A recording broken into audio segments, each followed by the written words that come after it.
Well, here we have, this is a Condor Hudson's Bay knife. I think I've had this one for about 20 years, somewhere around thereabouts. Just recently the sheath broke. It actually lasted a long time, but unfortunately at some point I sat down the wrong way and the knife went under my leg and it popped this rivet out. But I'll fix that at some point. I'll sew something on it. So this is one of the first ones that they made, I think. It had a powder-coated blade. I removed most of the powder coating. It was a hell of a thing to get it off, too. It took hours of work. That stuff was really on there, but I just wasn't happy with the powder coating. It like when you were splitting kindling and stuff with it, it tended to, it just seemed to increase friction to me. But it's about the homeliest looking knife that you could ever find.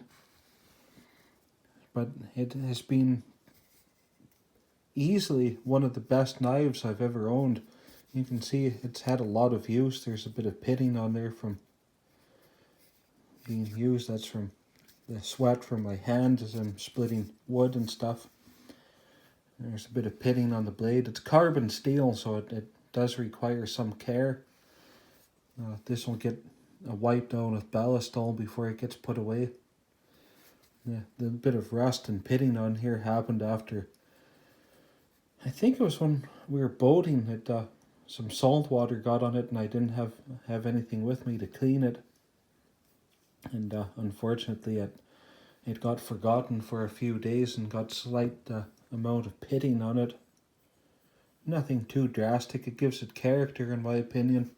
But if you're looking for one knife to carry with you in the woods, I would highly recommend one of these. I think they still make them. They're relatively expensive now. I think this was like $50. Condor makes a pretty decent blade. They have quite a few interesting knives. And I've never been one of those people that get into all the, I'll only buy SK5 alloy, blah, blah, blah, or whatever. I'll only use San Mateo steel. It's, it's all irrelevant if you take good care of it and sharpen it, especially with a skookum blade like this. It's not, it doesn't really make much difference. It's easy to resharpen this too. And this one, I don't even know what kind of steel this is made out of, other than it's some kind of carbon steel. But it holds an edge for a long time, surprisingly, and this thing's done some really heavy duty work. And as you can see, the edge isn't even chipped or anything. And I used this afield, and then when I was at home, when I had a wood stove, this split all of my kindling too. Like it's easier to use than a hatchet. You just basically whack the kindling and push the knife blade through. I've never been into that. Like you see people, you have to do this batoning. I always thought that was stupid. Like you read some of these things and see some videos and they're like, in a survival situation you'll have to. But if you're in a survival situation, your knife is probably the single most important thing. And wailing on the blade with a club while you're trying to split firewood is just, that it doesn't matter what knife you have. You won't break this one, guaranteed. But it's really hard on a tool to do that. It's not really designed for it. And the thing that gets me is if you're going to be doing that with a knife, that would kind of assume that you must have a chainsaw or something with you for sawing the wood into lengths to split anyway. It just seems stupid, but this will split, like it'll take slabs out of a piece of wood. you can cut up meat with it. I did clean a deer with it once a long time ago. It was somehow or another I'd forgotten to load my hunting knife into the truck, but this was with me, and this did the job. It's too big for it, but it still did serve all right. It wasn't my first choice, my long shot, but I'd really recommend these. Like if you're actually going out in the forest, they're a lot more. In my opinion, they're safer than the little hatchets that are really popular. The hatchets, it's easier to end up chopping something, like chopping your fingers off or whatever. They're just not quite as safe, in my opinion, as a big knife. And like I said, this thing isn't like these are modeled on the knives that the Hudson Bay Company made for trading to Indians. So they were a design that was made to be practical and durable.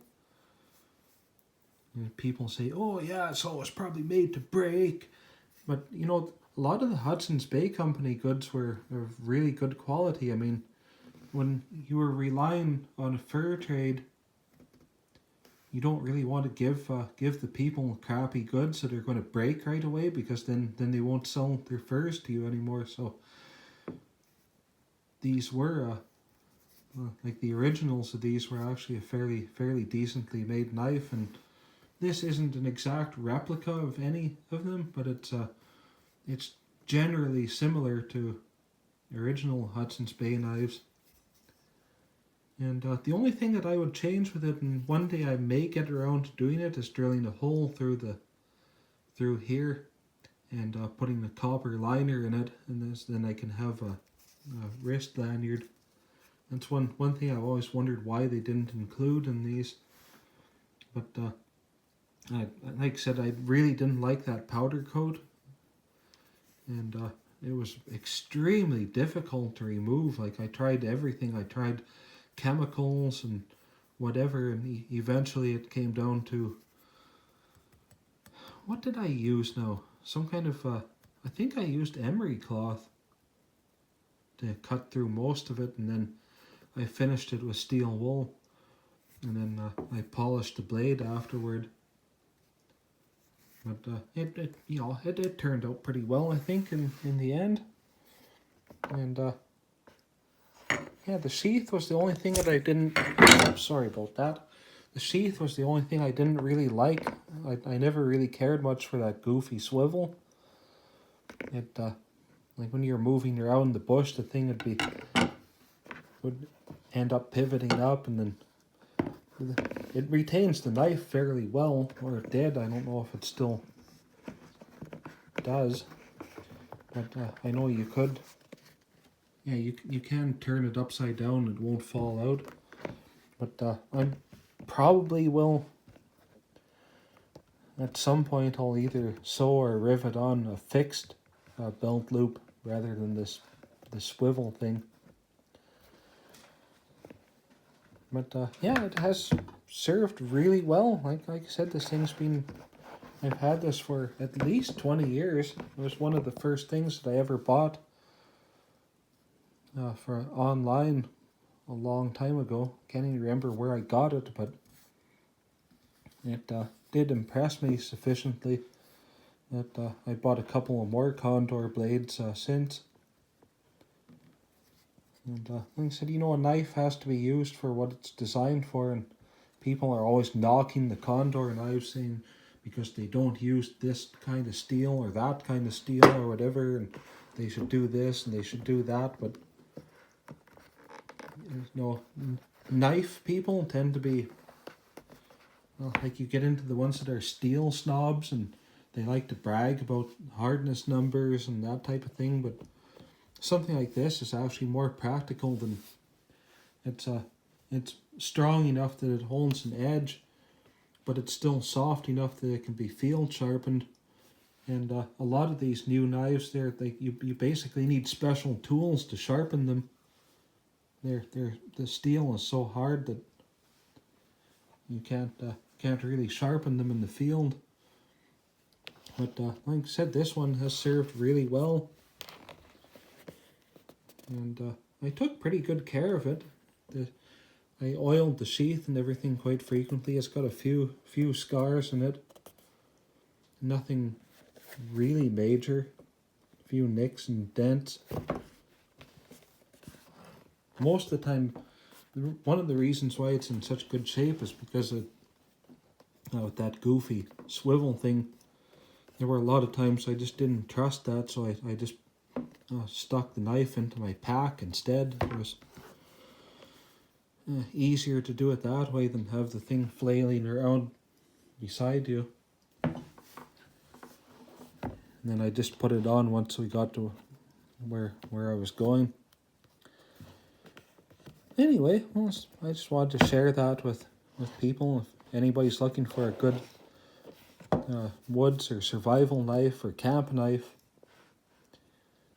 take a look at one of these. One thing I did do with this too is I did strip the finish on the grip, and I refinished it with linseed oil and pine tar, and that kind of improves it quite a bit.